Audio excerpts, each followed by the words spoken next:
Hello everyone and welcome to a really exciting game that's not even a game. It's more of an analysis that was sent to me by a gentleman named Paravni Noroshkov, and he said that he found a spectacular move while preparing for this very certain line.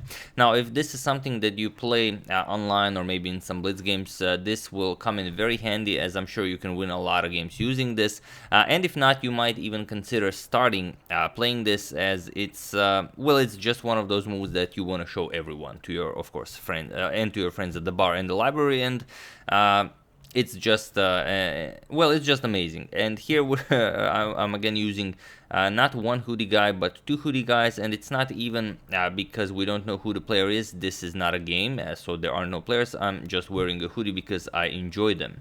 So without further ado, let's check out this interesting position. And while suggesting this, Noroshkov mentioned that this rook makes the rook from the Steinitz versus Bardeleben look like a coward. Now, whether this is true or not, I will let you guys decide. And also, if you haven't seen that game, Steinitz versus Bardeleben, I will put a link to it in the description below. First thing you will see, so you can check that out as well. Really insane if you still haven't seen it.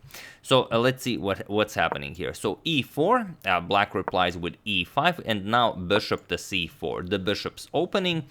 We have knight to f6 and now d4, striking in the center right away. This is the Ponziani gambit, and now black has a few choices. Black can either ignore this, which is not all that great. If something like knight to c6, we immediately advance our pawn to d5.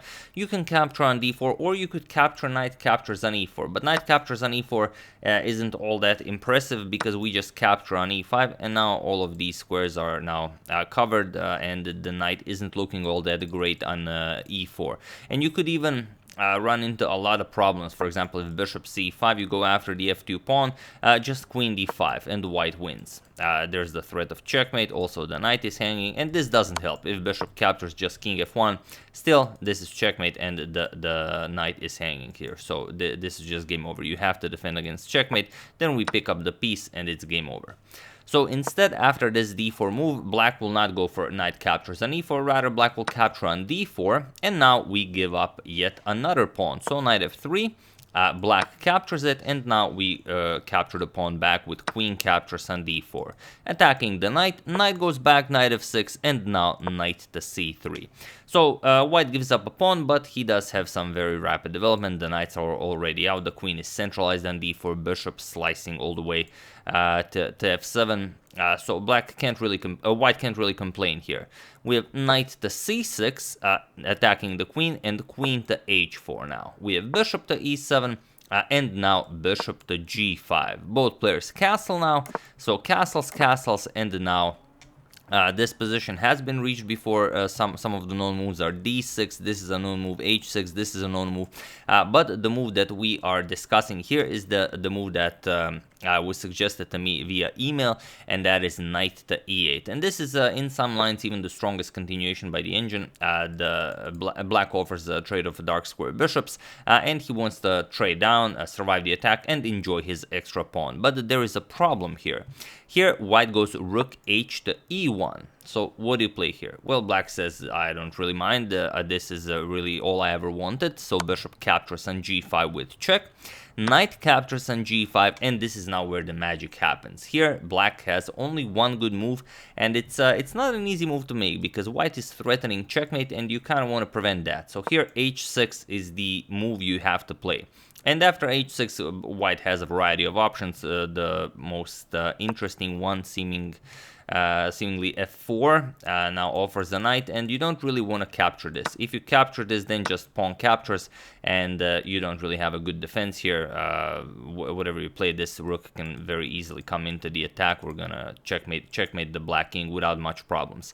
So what you would have to do after f4 is play something like d6, and then the game continues with something like queen h5, a nice triple attack on the f7 pawn, knight to f6, attacking the queen, and here we just trade. Knight captures on f7, knight captures on h5, knight captures on d8 with a discovered check, king to h8, and now knight captures on c6, b captures, and now let's say g3, defending our f4 pawn, and we would have this endgame where the material is equal. However, white's pawn structure is intact, and he will well, he only has 2 pawn islands, black has 3 pawn islands, and also black has a double c pawn, so white will enjoy the advantage for the rest of the game. This is the best that black could hope for. However, for the purposes of this video, black defends checkmate not by h6, but rather with knight to f6. So pretty weird, but you know, if it works, why not? The problem is it doesn't work. So feel free to pause the video here and try to find the winning move for white, the incredible winning move for white, while I give you a couple of seconds. So for those of you who were able to do it, congratulations on spotting that it is indeed the move from the thumbnail. I'm also checking if you guys even watch the positions from the thumbnail. And for those of you who just want to enjoy the show, it's rook to e8. And rook to e8 is the move that shows how brave this rook is, because this rook cannot be captured. But you don't really have an option, you have to capture it. Well, I will return to this move as it is very interesting. You could also win with bishop captures on f7, but it's super complicated, and well, you have to really work for your meal. For example, rook captures on f7, now you go knight d5. Of course, the knight cannot be captured because the knight has to keep an eye on the h7 pawn. So here we would see something like h6, and then of course knight captures on f7, attacks the queen, and you don't really have all that much you can do here. King captures on f7, now queen to c4, threatening nasty discoveries. So king f8, you have to get out of the way, and now rook to d3. And here, while this is most likely winning for white, it would be, well, you would have to really struggle to prove that. For example, d6, you're gonna go rook f3. Now you put a lot of pressure on this knight here, and after something like knight to e5, attacking both the rook and the queen, now you have to give up the rook, captures, and now knight captures on f6 finally. G captures and rook g3, and you will now be able to get a winning advantage here. However, we can do this much more quickly by just playing rook to e8, so congratulations once again to everyone who found this. And now the rook can be captured by the rook, by the knight, and by the queen. So who can capture the rook? Let's try capturing with the knight. We already said that if the knight moves, just queen captures on h7 is checkmate. So obviously not with the knight. Can we capture with something else? If we capture with the queen, the problem is knight to d5, taking away the defender of the h7 pawn. So of course, if the knight moves, queen captures is again checkmate.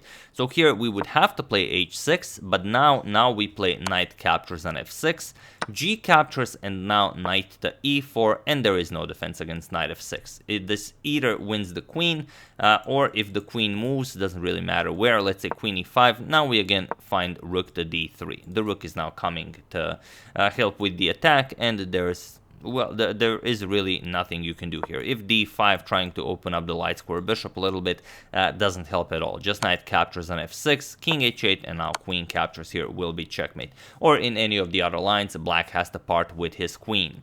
So let's return to this position. Knight cannot capture, queen cannot capture, so let's see what happens if rook captures. This is the move that was played in our hypothetical game. So here what we would see is actually knight captures on f7. This is just amazing. Now the queen is being threatened and the queen is lost. There's no way to save the queen, because if the queen moves, then we get knight to g5, a nice check from the bishop, king to h8, and now again knight to d5. This is the move that always wins for us in all of the lines, because we just remove the defender of this h7 pawn. So here, again, not much you can do. If queen to f8, just getting the queen out of the way doesn't really help, because knight captures on f6. And again, now we've removed the defender. If you capture, this is just checkmate. And if you don't, again, not much to be done here. If h6, then we're just gonna play knight to f7 with check. And now all of these squares are covered by the two knights, so black has no options. Black must capture the knight. So after queen captures on f7, bishop captures would be played. And now, again, it's just too much material for white. Of course, if this is captured, then this is again mate in one. There's nowhere for the black king to go to. So really exciting stuff. I still haven't tried it, but I will today when I'll be playing some bulletin leeches. I'll probably play some bishop c4 and d4 and see how it goes, so maybe I can get some victories. Hopefully none of the people there watch my videos and I can, you know, sneak this in, but it is very interesting. Just you know, everything's been played before, and whoever plays this Ponciani opening and this gambit will probably find himself in positions like these. But then the question is whether in this position black will go 98, or maybe black will go for some of the other moves like we've mentioned, d6, h6, or whatever. But here you can just immediately grab this, and you know, the game basically plays itself. For quicker time formats, it's just an awesome game. But yeah, here this rook to e8 move, really an impressive one.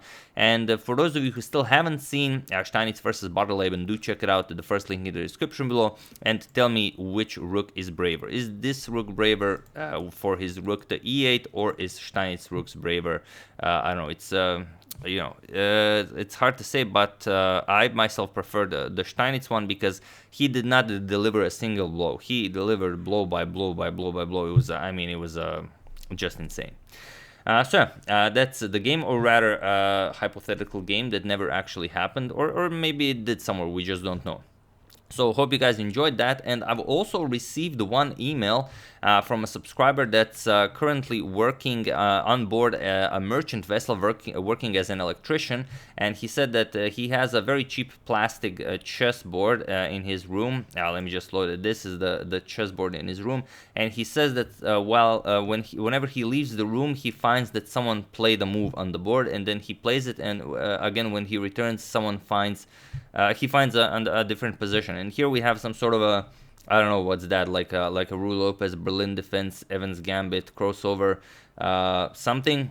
Could be a very interesting game. He will send us the entire game after he finishes with the game with this mysterious person.